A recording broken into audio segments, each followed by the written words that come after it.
عقد موقت یا متع کیا ہے اور کیسے کیا جاتا ہے؟ برادران اہل سنت متع کیوں نہیں کرتے؟ کیا کسی غیر مسلم کے ساتھ متع کیا جا سکتا ہے؟ ناظرین کرام، آپ کے جو سوالات ہم تک پہنچ رہے ہیں ان میں سے 3 کا انتخاب کر کے ہم اس ایپیسوڈ میں آپ کی خدمت میں پیش کر رہے ہیں۔ ہم آپ سے گزارش کرتے ہیں کہ اس چینل کو ضرور سبسکرائب کریں اور اپنے دوستوں کے ساتھ ان ویڈیوز کو ضرور شیئر کریں تاکہ اہل بیت علیہ السلام کا پیغام زیادہ سے زیادہ لوگوں تک پہنچ سکے۔ اگر آپ کو کوئی بھی کوشچن پوچھنا ہو تو آپ اپنا کوشچن کمنٹ باکس میں کر سکتے ہیں یا پھر ہمارے واٹس ایپ نمبر پہ سینڈ کر سکتے ہیں۔ اعوذ باللہ من الشیطان الرجیم، بسم اللہ الرحمن الرحیم، وبہ نستعین وہو خیر ناصر و معین۔ ناظرین کرام، السلام علیکم ورحمۃ اللہ وبرکاتہ۔ بہت سے سوالات آپ حضرات کے ہم تک پہنچے ہیں شیعہ زاداری چینل کے ذریعے سے، ان میں سے 3 کا انتخاب کر کے اس ایپیسوڈ میں آپ کی خدمت میں پیش کر رہے ہیں۔ جو سوالات موصول ہوئے ہیں ان میں سے ایک سوال یہ ہے کہ عقد موقت یا متع کسے کہتے ہیں اور یہ کیسے کیا جا سکتا ہے؟ اس کے سلسلے میں ایک ایپیسوڈ میں کچھ باتیں آپ حضرات کی خدمت میں پیش کی گئی تھیں، اسی کے ذیل میں ہمارے دوسرے برادران نے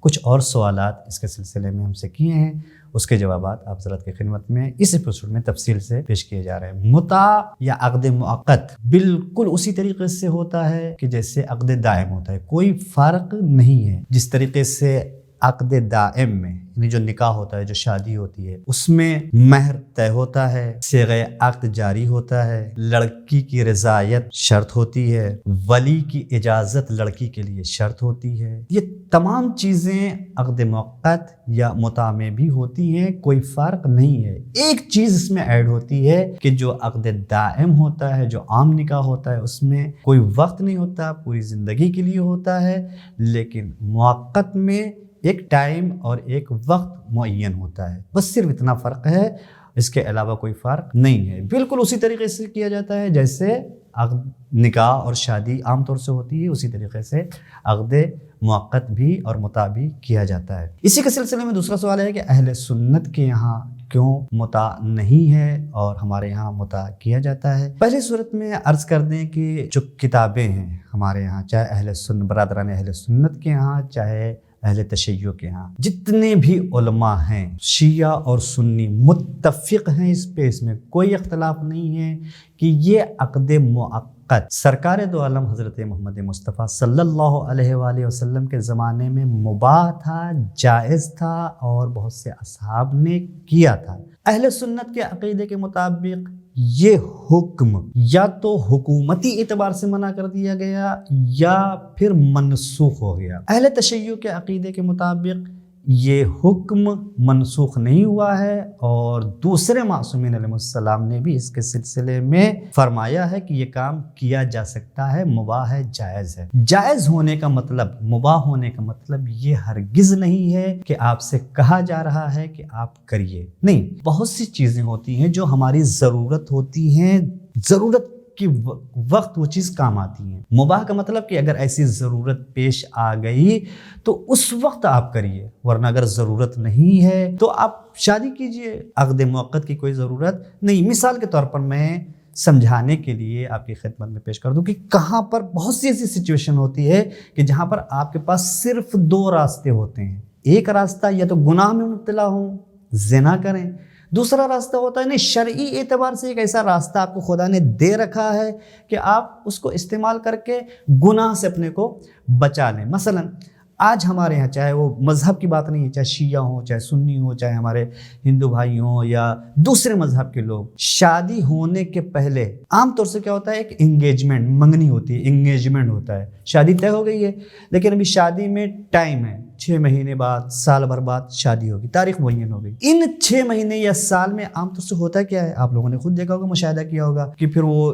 لڑکے اور لڑکی نے ایک دوسرے کے نمبر لے لیے، پھر تعلقات، پھر بات چیت شروع ہو گئی، پھر ملنا جلنا شروع ہو گیا، پھر ایک دوسری جگہ آنا جانا شروع ہو گیا، اور بہت مشکل ہوتا ہے ایسی پوزیشن میں کہ دونوں کو لگتا ہے کہ تو شادی طے ہو گئی، شادی تو ہونی ہے، لیکن ابھی یہ دونوں ایک دوسرے کے لیے محرم نہیں ہیں، ابھی یہ ایک دوسرے کے لیے محرم نہیں ہیں۔ یہاں پر جو ہے، جو سفر کر رہے ہیں، ایک دوسری جگہ جا رہے ہیں، اگر خدا نخواستہ کسی گناہ میں کوئی ایسا حرکت کر رہے ہیں تو وہ حرام ہوگا اور گناہ میں مبتلا ہو جائیں گے۔ اس سے بچنے کے لیے راستہ کیا ہے؟ بہترین طریقہ یہ ہے کہ ابھی آپ کو شادی نہیں کرنی ہے، طے ہو گئی ہے، ایک صیغہ جاری کر دیں شرعی اعتبار سے۔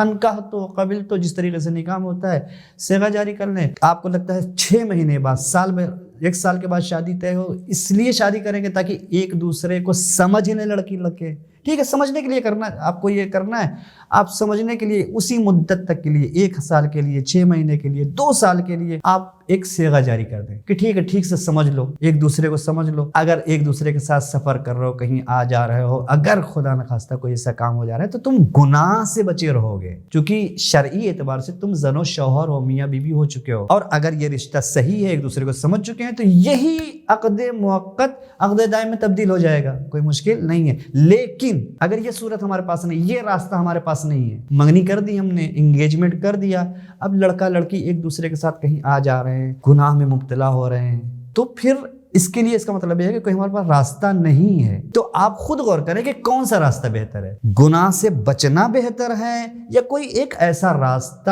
ہو ہمارے پاس کہ تاکہ ہم گناہ سے محفوظ رہیں. لہٰذا یہ چیزیں اسلام نے انسانی زندگی کے ہر پہلو کو مد نظر رکھتے ہوئے یہ قانون کرنا. کوئی ضروری نہیں ہے کہ آپ نہیں ضرورت ہے آپ شادی کریں ڈائریکٹ, کوئی ضرورت نہیں ہے. لیکن اگر ایسی ضرورت پیش آ گئی تو ایسا نہ ہو کہ ہمارے پاس کوئی راستہ ہی نہیں ہے. میڈیکل اسٹور میں ہزاروں قسم کی دوائیں ہوتی ہیں, کوئی ضروری تھوڑی نہیں کہ ہر دوا کا آپ استعمال کریں, جو ضرورت ہے اس کا استعمال کریں. یہاں پر بھی وہی مسئلہ ہے ہمارے ساتھ کہ ہمیں اگر ایسی ضرورت ہے, ایسی پوزیشن ہے کہ ہم کو 6 مہینے سمجھنا ہے, 1 سال سمجھنا ہے, تو پھر اس کے لیے ہمارے پاس کم سے کم ایک راستہ ایسا ہو کہ ہم گناہ سے بچ جائیں, زنا سے بچ جائیں, غلط طریقے سے جو کام ہوتے ہیں اس سے ہم محفوظ رہیں. اس کے لیے شریعت نے یہ چیزیں, اور یہ ہمارے عقیدے کے مطابق شیعوں کے ہاں یہ چیز نہ منسوخ ہوئی ہے اور نہ کسی امام نے اس کو منع کیا. یہ قرآن کا حکم ہے, قرآن مجید میں آیت اس کے لیے موجود ہے کہ آپ اس کو کر سکتے ہیں. تو جب قرآن مجید کی آیت موجود ہے اور کوئی ہمارے پاس دوسری دلیل نہیں ہے کہ جس میں منع کیا گیا ہو,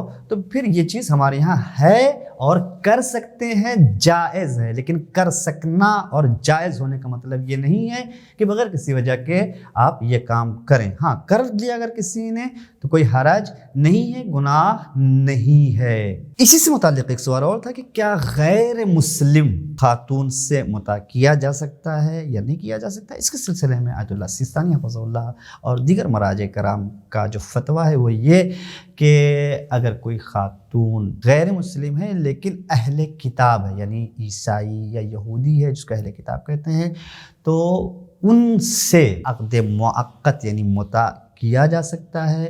لیکن اگر اہل کتاب نہیں ہیں تو عقد موقت نہیں کیا جا سکتا.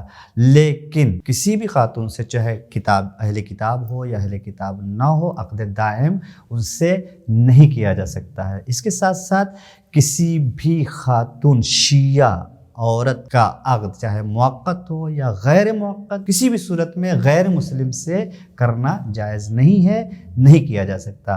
ہاں, بس ایک وہی صورت ہے کہ غیر مسلم خاتون ہے, لڑکی ہے, اور وہ اہل کتاب میں سے ہے, تو اس سے عقد موقت کیا جا سکتا ہے. اس کی اجازت مراجع کرام دیتے ہیں. ناظرین کرام, آپ کے جو سوالات ہم تک پہنچے ہیں, کوشش کر رہے ہیں کہ اسی شیعہ عزاداری چینل کے ذریعے سے آپ حضرات کی خدمت میں اس کے جوابات آپ حضرات کی خدمت میں پیش کرتے رہیں, اور آئندہ بھی آپ کے جوابات ہم آپ کی خدمت میں پیش کرتے رہیں گے. والسلام علیکم ورحمۃ اللہ وبرکاتہ. شیعہ عزاداری, پیغام اہل بیت کو پہنچانے کا راستہ.